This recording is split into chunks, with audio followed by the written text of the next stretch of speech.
কলিয়াপুৰৰ হালনা শিৱৰা বস্তিত সন্তানসহ মাতৃ সন্তানহীন হৈছে। দুই ল'ৰা সন্তানসহ সন্তানহীন হৈছে মাতৃগৰাকী প্ৰিয়া সাহা। মহিলাগৰাকীৰ নিৰুদ্দেশৰ ঘটনাই সৃষ্টি কৰিছে চাঞ্চল্যৰ। 29 জানুৱাৰীৰ বুধবাৰৰ পৰা নিখোজ হৈ আছে পুত্ৰসহ মাতৃ। সন্তানসহ পত্নী সন্তানহীন হোৱাত শোকত ম্ৰিয়মান হৈছে স্বামীৰ পৰিয়াল।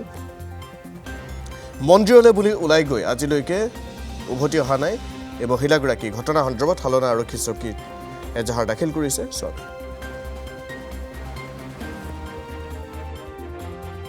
ঘটনাটো হ'ল মই ঘৰত নথকা অৱস্থাত তাই ছাডেনলি ঘৰৰ কোনো মানুহক নজনাকৈ ঘৰৰ পৰা ওলাই গ'ল দুটা মোৰ সন্তানক লৈ। দুটাই মোৰ ল'ৰা সন্তান। গতিকে ডাঙৰটো 9 বছৰ আৰু সৰুটো 4 বছৰ। মিছেছৰ নাম আছিল প্ৰিয়া সাহা। সন্দেহটো এনেকুৱা মোৰ বেয়া সন্দেহ নাই, কাৰণ মই তাইক আগে পিছে এনেকৈ দেখা নাই আৰু মিছা কথা কৈও লাভ নাই। তাইক দেখিলে বা সন্দেহ থাকিলেও মই কিবা এটা ক'লো হয় যে কাৰোবাৰ লগত গ'ল, কিন্তু মই আজিলৈকে তাইক বেয়া দেখা নাই। আমাৰ দুজনৰ সম্পৰ্কটো আজি 11 বছৰ ধৰি ভালেই চলি আছিল। কেতিয়াবা এতিয়াও সন্দেহ লাগে মোক, কোনোবা তাক অপহৰণেই কৰিলে নে কিবা কৰিলে সেইটো ক'ব নোৱাৰোঁ, কিন্তু মোৰ দুটা ল'ৰাৰ কাৰণে বহুত মনত পৰিছে। কেনেকৈ আছে, কি খাইছে, ক'ত আছে, সেইটো কাৰণে বহুত দুখ। আজি 5 দিন ধৰি মই বহুত বিচাৰিলোঁ। তাৰ মাকৰ ঘৰত গ'লোঁ, তাৰ যিমান সম্পৰ্কৰ মানুহ আছিল গ'লোঁ, কিন্তু ক'তো মই লগ নাপালোঁ। আৰক্ষীক দিলোঁ, মই সেইটো বৃহস্পতিবাৰে দিয়া হ'ল, এজাহাৰ লিখি দিলোঁ। ছাৰেও থানাৰ পৰা লোকেশ্যনটো খালি মোক দিলে। মই ছাৰ ক'লোঁ, ছাৰ লোকেশ্যনটো ওলাই দিয়ক ক'লৈকে গৈছে, কিন্তু লোকেশ্যনটো মই বদবকান নীলবাগানলৈকে পালোঁ।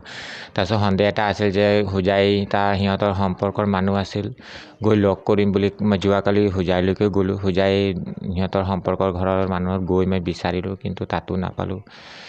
নিৰাশ হৈ উভতি আহিলোঁ ঘৰলৈকে।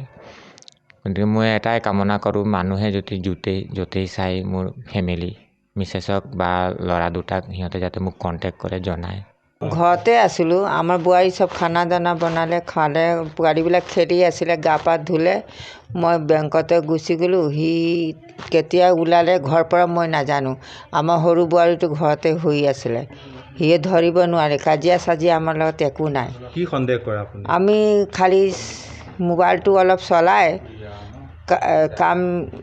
কাম কৰিলে, পিছত ভাত চাত খাই পেলাই বিচনাতে গ'ল আৰু মোবাইলটো খালি চোৱাটো দেখোঁ আৰু একো নেদেখোঁ। তাৰ ল'ৰা ছোৱালী মই এতিয়া সন্দেহ কৰিব নোৱাৰোঁ, কিয় যে সি কেনেকৈ ওলালে, কি ধৰণে ওলালে। একো কষ্ট নাই, দুখ নাই। আমি তাক কোনো কষ্ট নিদিওঁ। দুটা পোৱালি পঢ়াই আছে ল'ৰাটো। আমি বোৱাৰীটো আমাৰ ঘৰৰ পৰা ওলাইছে, আমাৰ নাতিটো ওলাইছে। নাতিৰ কাৰণে আমাৰ বহুত দুখ লাগিছে। বোৱাৰীটোৰ কাৰণে কিহৰ কাৰণে এনেকৈ ওলাই গ'ল। আমি বোলো বহুত ৰাতি আমাৰ ল'ৰা আমি চবেই কান্দি আছোঁ, চব পৰিবাৰ। ভাত চাত খাব নোৱাৰোঁ আমি।